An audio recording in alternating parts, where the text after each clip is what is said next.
Welcome to Ask the Educator, a podcast brought to you by Healthmark Industries. Are you a sterile processing technician or manager? Maybe you work in infection prevention or biomedical engineering. Whether you're a frontline tech, endoscopy tech, OR nurse, or surgical services administrator, you undoubtedly have influence in medical device processing at your facility. In each episode, we speak with experts from the Healthmark Clinical Affairs team, industry leaders, or special guests from the trenches to answer your questions and bring you relevant industry information, equipping you for excellence in medical device processing. My name is Kevin Anderson, and I will be your host. Now let's get started. Hey everyone, this is Kevin Anderson, and welcome to the Ask the Educator podcast. Joining me, as usual, I have Adam Okada, my co-host. Adam, thanks for joining me. And then our special guest for this episode is Gregory Agoston. Gregg, welcome to the show, and we just really appreciate your time. We're going to get into what most people will feel is a very important and in-depth topic, but we're going to try and kind of keep it high level and really kind of enlighten some of the listeners on the cost of an SPD error. This is something that, Gregg, you've done a lot of work on.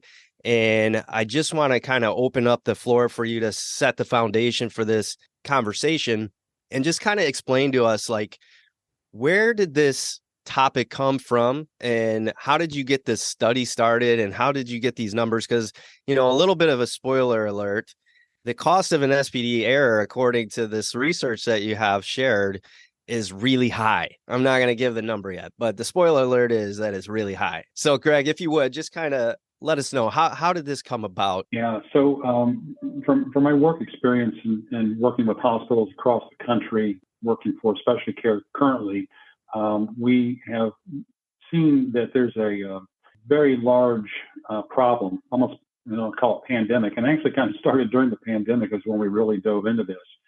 During the pandemic phase, we had obviously some downtime, and during that time I used it to get an actual certification in Lean Six Sigma through the University of Michigan. And as part of that process, I worked with one of the professors at the university and told them about the challenges we see in sterile processing. And that kind of led us down a path of, hey, let's do a study using 6 of the senior level students in the industrial engineering division at the University of Michigan. And so we sponsored the University of Michigan for this study. And that's really kind of how it started. But we just kept going into sterile processing departments, and quite frankly, just seeing them being run as just a department that focus was just to, turn and make instruments available to the OR. And the consequence of that focus on availability is we were seeing a lot of errors related to functionality of instruments and sterility and safety of instruments. And we thought, there's a huge cost to this. And, sterile processing departments have struggled for a long period of time. I'm a huge advocate, as I know all of you at Healthmark are, in trying to uplift sterile processing to the level that it should be. And, when we bring up, the needs for sterile processing, it always comes down to cost. So in order to justify a cost, we have to show them that there's some type of a ROI or savings on that. And that's how we got into this. It's such an important work that you guys are doing. And I know you started at U of M and I guess expanded to other facilities from there. But were you guys using like a formalized way to track errors? Yeah. So part of the process, so the University of Michigan study was really focused around identifying what the true cost of SPD related errors were. Now, in conjunction to that, I developed a tracking system, and we went in and we did a lot of work, and I did a lot of work individually outside of the students around kind of what the hospitals currently are doing to track SPD related errors. And quite frankly, I looked at a lot of the studies out there on incident reporting systems, and did the research there to find that, on average, there's just a recent study published in 2023 said only about 7% of all the errors related to inpatient procedures are actually reported in the incident reporting system. So only 7%. And when you look at what happens in sterile processing, those incident reporting systems are really kind of designed for things that impact the patient. Now, fortunately, most of the errors that occur in sterile processing are caught by the surgical technician or the nurse as they're setting the room up. But there is also a good number of errors that do reach the patients. So what we found was the errors that reach the patients are being reported. The errors that are being caught by the OR were not being reported. And those are the bulk of the errors. Probably 90% of the errors don't reach the patient, which is, very fortunate for that. However, those errors waste a lot of time. So from a Lean Six Sigma perspective, we looked at that and said, this is a huge time waste, and there has got to be a cost associated to that. As somebody who used to work in the operating room, I can totally attest to what you're saying about the occurrence of reporting. 7%. It sounds really bad, but it makes sense in a lot of ways to me, because I can tell you when I ran into an error with an instrument tray, if I could fix it in a matter of a couple minutes, it was very hard to remember to go back, because we were back like putting the room together, finishing up and getting ready for the patient. And it required you to remember to go back later in the day or during a break or something like that to actually input the quality report. So it was like, sometimes you had to determine whether or not you thought it was worth it to report the problem. So when it does impact a patient's case is delayed or canceled or something like that, then it just seems much more obvious, and you might actually not have anything to do for a few minutes. You're like, all right, I need to report this. You said that you had come up with a way of tracking instrument errors. Out of curiosity, is that like a paper tool? Was it a digital tool? Was it the responsibility of the OR to report it, or were you kind of there with them helping do the reporting and they just had to tell you what was wrong, or how did that work? Yeah, so what we did is we took a look at kind of existing systems, and again, we found that there was a huge variability in the types of systems that were being used across the hospitals that we were working in. Some of them, within like an RL Solutions, Origami, there's all kinds of different systems that hospitals will use to report their incidents. Again, these are hospital-wide incidents, so slips and falls and patients, medications, anything related to an injury, whether it's a visitor or a patient, or is reported in there from the parking lot to the operating room, basically. So we looked at those systems, and then we kind of looked, and we found that hospitals that use those, for SPD, the information that was gathered was really not very specific to get back to the root cause of the problem. It was more like, okay, well, this occurred, and it was just a laundry list of this occurred, right? And who reported it, but it didn't really give us specifics about, okay, well, what technician built that set, or what was specifically wrong with the set, or was it categorized so that you could sort and gather trends? And and then we looked at other systems at some hospitals. The SPD director at one hospital, she just had an Excel sheet, and she relied on kind of word of mouth, or people reported it. And in the one example, they had two hospitals in this community system, and she was recording from both hospitals an average of about 10 events per month by her system. And again, it was just an Excel sheet, and it was literally just a list of, it was a hole in wrap, or a wrap had a hole in it, or the wrap was torn, or so you couldn't standardize it to do any kind of sorting to say, okay, well, how many times did we have an event that was related to a hole in a wrap, right?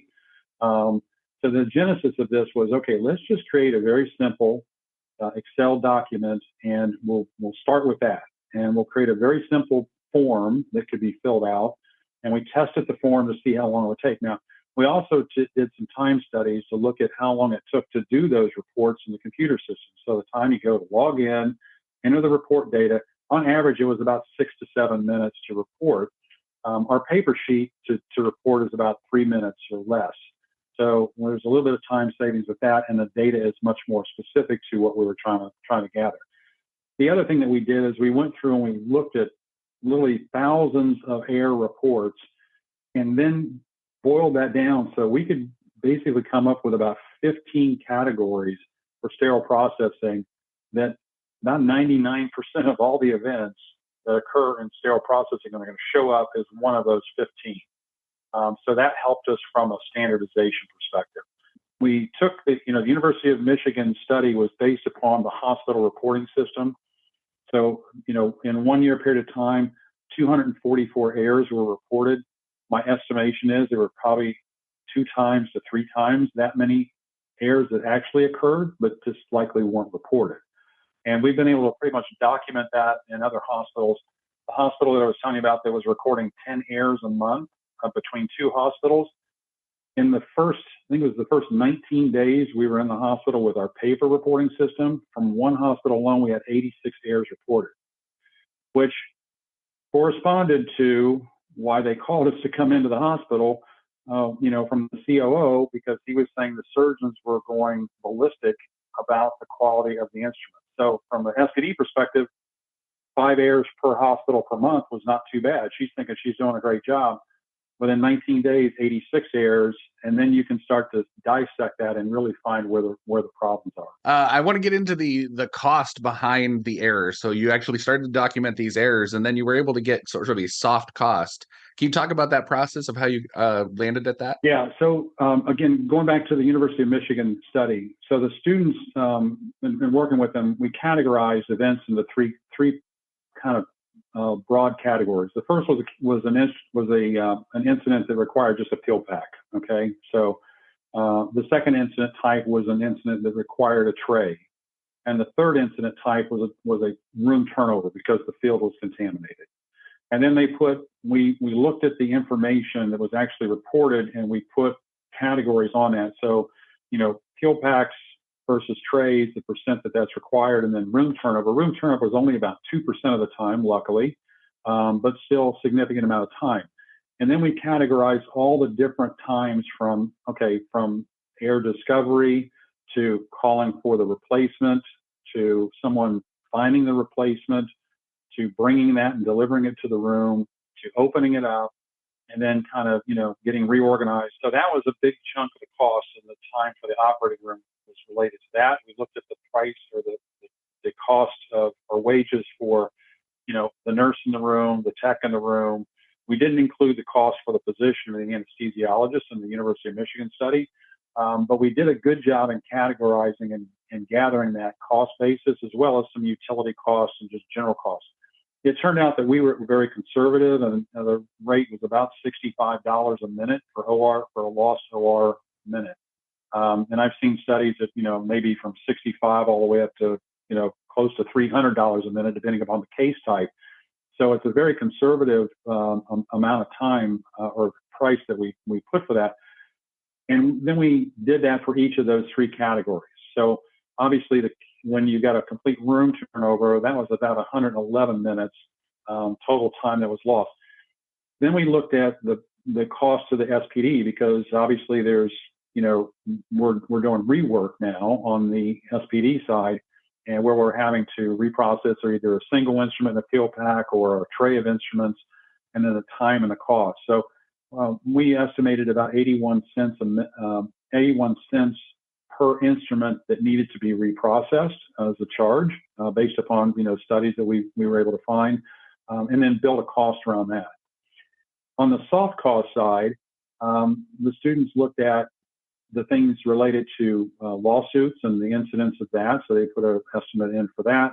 They put an estimate in for patient satisfaction or dissatisfaction. So, what percent of the patients are going to, not come back to your hospital or go and tell their friends, don't go to that hospital because they had a bad experience and lost revenue.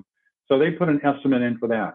And the total cost was about $6,100 per SPD event. Okay. That was from the University of Michigan study.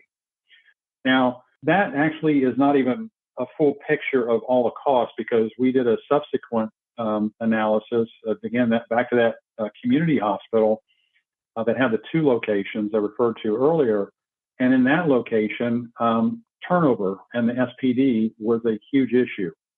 They had 30 staff members in the SPD between the 2 hospitals, and then within a 12-month period of time, actually 17-month period of time, they had 76 different individuals work in that SPD. Okay, so think about that for a minute. Over a 50% turnover rate. Now, this was, again, just a little post-COVID, or really, kind of into COVID and then kind of post-COVID timeframe. But the turnover rate was significant. So then we went back and we looked at studies related to the cost of training and educating SPD staff. So this is, outside of the University of Michigan study, but another factor that, we're working on building into, kind of the next version. And in that analysis of what it costs to train an SPD technician, Nancy Chobin, I think all of you are familiar with, did a study back in 2008, and it's, I think, the most recent study. It probably needs to be redone. But back in 2008, it was about mid $40,000 to train a technician up to about a 9-month period of time, right? To kind of get them somewhat proficient in sterile processing. So what we did is we just took her data and then used 2023 dollars, so it's about $57,000 for that. And then there were 25 technicians who started at the hospital and then subsequently quit. So if we multiply 25 times that $57,000, you're at $1.4 million with just training costs related to the turnover, right? So these costs really do add up. I mean, it's, we're talking, hundreds of thousands of, if not over millions of dollars a year in expense. And then the other challenge with it is again, when we looked at, some additional data that we've been able to gather since the University of Michigan study, we're finding it's very consistent that the errors are way underreported. If you went back and you said, okay, well, let's just, if we applied those rates of errors, over the full period of time, like if they're having 100 errors a month over the full year, now the numbers become astronomically large. We're talking, $6 million at that 2-hospital location a year would be related to lost cost. And then I go back to my premise earlier, or statement earlier, about trying to elevate SPD. What we're trying to show the administration is, if you took that money and paid more to keep people employed more gainfully and demanded more from them, we would be in a much better situation, and you would still be saving money. So that's where we want to go with this. We're really trying to transform sterile processing for the good of the patient, of the hospital, and of the surgical staff. Well, Greg, I can surely appreciate that, and I'm sure a lot of other managers and techs and all, even directors of surgery out there, could appreciate that as well, because it is one of those things where, unfortunately, I mean, like you said, it's roughly, what'd you say, over $6,000 roughly per error. That tells you the kind of value that is being done in sterile processing. That gives a numerical value to it, and it's a little bit less abstract that way, which is nice. But that being said, it's we want to give them stuff to like then take action, which I'm sure is part of what you're envisioning here too. And so how is it that sterile processing managers or directors or people who are supporting sterile processing, what is the, maybe the top few things that they could do to maybe help eliminate these errors? I mean, I worked in a place where there were so many errors at one point. Our orthopedic surgeon, he was doing 6 total knees or total hips a day, and he dropped it down to 3 because he couldn't count on the instruments being clean and sterile. Like, we had some surgeons threatening to take their volume to the hospital down the street. I mean, those are even probably more substantial costs than maybe even what was found in the model. I'm just guessing, but you can see that there's a supreme importance here on how to make this actionable and show that sterile processing can also turn this model on its head and actually save these dollars. Right. Right? Exactly. Yeah. So I think there's a couple of different ways to look at this, and we've broken it down into, again, kind of using Lean Six Sigma again, of the theory of how do we make improvement to a production area. I think the first thing is that the OR or SPD management staff needs to view their department as a production area and apply production methods to that department, right? So that's the first thing. Quality has got to be the first thing that comes out of it. And then when you look at what is the role of SPD, we've simplified that and said, okay, really, SPD has 3 primary functions. Instruments have to be available, instruments should have to be functional, and they have to be safe for every patient use. And what we find is that there's a function, you kind of have a production function of, okay, so what variables go in to achieve those three primary goals? It boils down to the number of staff, and this is probably the most critical factor is the number of staff you have in the department.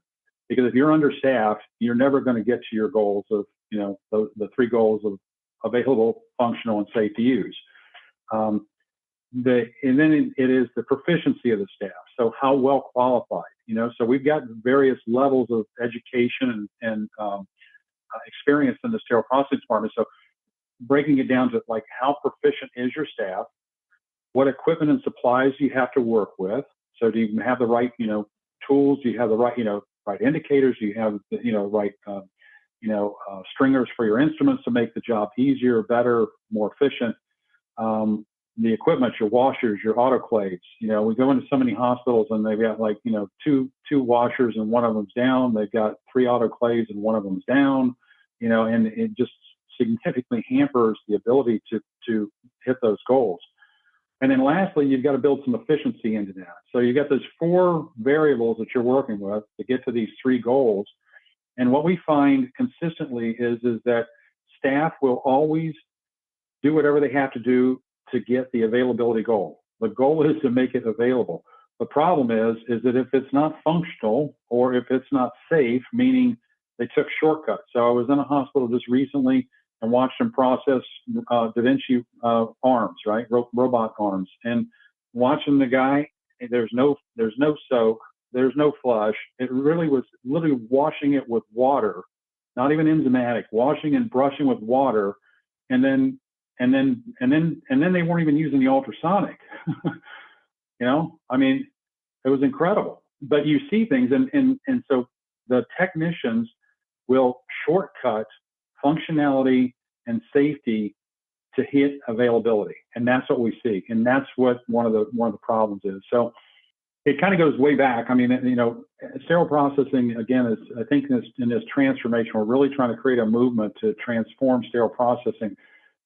Sterile processing was designed, back in 1930s and 40s, around the concept from the American Medical Association to standardize and pull this together. Well, at the time, the autoclaves were complex pieces of equipment. You had to monitor time and pressure and temperature, and you needed a nurse to do that. And they were dangerous pieces of equipment at that time, right? The instruments were very simple: stainless steel, ring-handled instruments. We were doing open procedures. We didn't have all these complex procedures. Most of the procedures we're doing today, or many of the procedures we're doing today, were never even thought of. And that was, you weren't replacing hips, right? Back in the 1930s or 40s. So the model of SPD was created around that, where you could take somebody out of dietary and put them over into SPD, and you can clean spoons, forks, and knives, and you'd be okay because you got a nurse who's managing the autoclave. Today, it's just the opposite. The autoclave is very simple. It's, if you can operate your microwave, you pretty much can operate it. It's a push button. But the instrumentation is so complex. You've got IFUs for Da Vinci and flexible scopes that 50 pages long, 100 pages long, just for one item, right? And then we've got thousands, and then we bring in all the loaners that are brought into the equation, and the loaners come in from the vendors with no count sheets, very little information. Most of the technicians probably don't even know what the pieces and parts are used for, but they're expected to clean, assemble, and make sure they're prepared properly. So we've got to change that, and we've got to get some specialization in sterile processing, where you got people who are focused on very specialized things like flexible scopes, or maybe it's orthopedic loaners, or maybe it's minimally invasive robotics. But trying to ask the people to know every single procedure, every single instrument is becoming really probably impossible. That's the challenge. So there's lots of things that can be done. But I think in general, from an SPD manager perspective, you cannot solve your problems unless you know what the problems are. You first have to define the problems, and that's back to lean again, right? You've got to define your problem. The only way you define your problems are you track them, and you track those events. So you've got to record your events so you know where your problem areas are. It may be that it's loaner instruments. It may be that it's orthopedics. It may be that it's your bariatrics. But you won't know that by just having a laundry list of things that you've not categorized and you can't dissect. It may be it's your second shift staff, you know. It may be that, you know, you don't have supervision on your evening shift, right? Your midnights, and that's where your problems are coming from. So you really got to be able to use the data to drill down to determine what is the problem. Once you determine what the problem is, then you can solve it. But you can't solve a problem just generically, because the typical generic response to solve a problem in SPD is we just have to have an in-service and educate everybody. Well, that may work, but it may not work because, again, you're not directing the solution back to a specific problem. And it fits in with like changing the role of like an educator. Some departments are large enough they can have an educator in SPD. Our thought is that you really need to have that person is responsible for quality and education. Their primary role should be monitoring quality. Once you monitor quality, you can determine where your problems are, and then you educate to solve the quality problems. We're not just shotgunning training to everybody just because that's the way we've done it since 1940, and that's the way we do it. We really got to change SPD. That's kind of the bottom line. Greg, I want you to do me a favor. For CS Week, we are coming out with a series of videos. My video is called The Science and Evolution of Sterile Processing, and you summed up that presentation better than I could have. So I want to thank you for that. So check that out, because you said everything that I'm going to say in that presentation that comes out. But so I do want to give you the final thought here on just any advice you want to give to managers, or any final takeaways you want managers to take from this that are looking to improve their own processes. What do you think they should do? Yeah, I think the very first thing is again, look at your department differently. It's a production area. You're manufacturing a product, and quality has got to be 100%, right? There's no room for error in this business, and that's the most important thing. Your three goals are availability, functionality, and safety of the instruments, and all three of those goals have to be met to be successful. And then you've got to look at that production function of your variables that you have, and the most important one is you have enough staff. And if you see that, you know, you're going in and you got, you know, 50 sets, 100 sets, 300, 500 sets are down at the start of your day in SPD or at the start of any shift, it tells you you have got a significant problem, okay? If you're using a needs list to determine what you're going to put together for that day, just because that's what's needed, that's what's going to be built, you're going to have significant problems in that SPD. There's lots of things to do. You know, there's lots of people that can help. I know Healthmark has been a great resource to the industry. Specialty care, we're trying to do our part. We're here to help any way we possibly can. Thanks, Greg. Yeah, I think that definitely puts a bow on it. This is a topic near and dear to my heart. It's something I wish I would see more of. Greg, to your point, when I go around traveling to different departments, is simply just being obsessive about collecting the error data and knowing exactly what your problems are. And I love that you point out some of the top things that they can do in terms of like staff. Like, how much easier might it be to get the staff that you need if you had this kind of data at your disposal too? You know, hey, we had 80 some errors in the last 2 months. That approximately costs this many $1,000. That totally justifies, you know, the FTEs that I'm asking for. You know what I mean? Like, you can have those conversations a little bit better with the data. So at any rate, I'm just going to add one quick thing too, because I think this is an important note, is that, you know, and when you look at SPD in production, there's not one manufacturing plant in the world that allows, you know, one person to produce the product and not have somebody else check it before they put it on the shelf to sell, right? And that's something that needs to be built into every SPD. There should be a double check on every set, you know, just to make sure we got indicators, we got locks, we got filters, everything looks appropriate, it's in there properly. There needs to be a second set of eyes because of the variability of the skill sets of the technicians, particularly in a world where everybody does every job.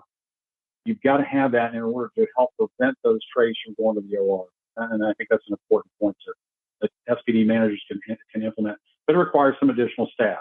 But, you know, if we add that additional staff, we can cut out those additional errors that create havoc in the OR. Yeah, absolutely. And you know what? If you cut down on the errors, your staff can be doing more quality related work. You can be focused a little bit more on prevention rather than putting out fires, right? One of my old bosses used to say, if you run around all day putting out fires, at the end of the day, the house is still burnt down, like you haven't really made any forward progress. You just kind of got through the day.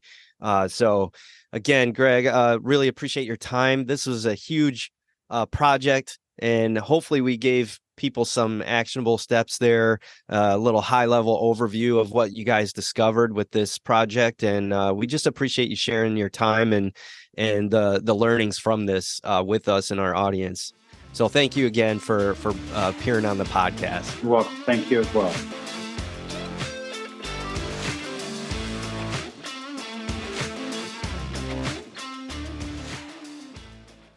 All opinions expressed on this show are those of the presenters. Before using any medical device, it is important to review the device manufacturer's instructions for use.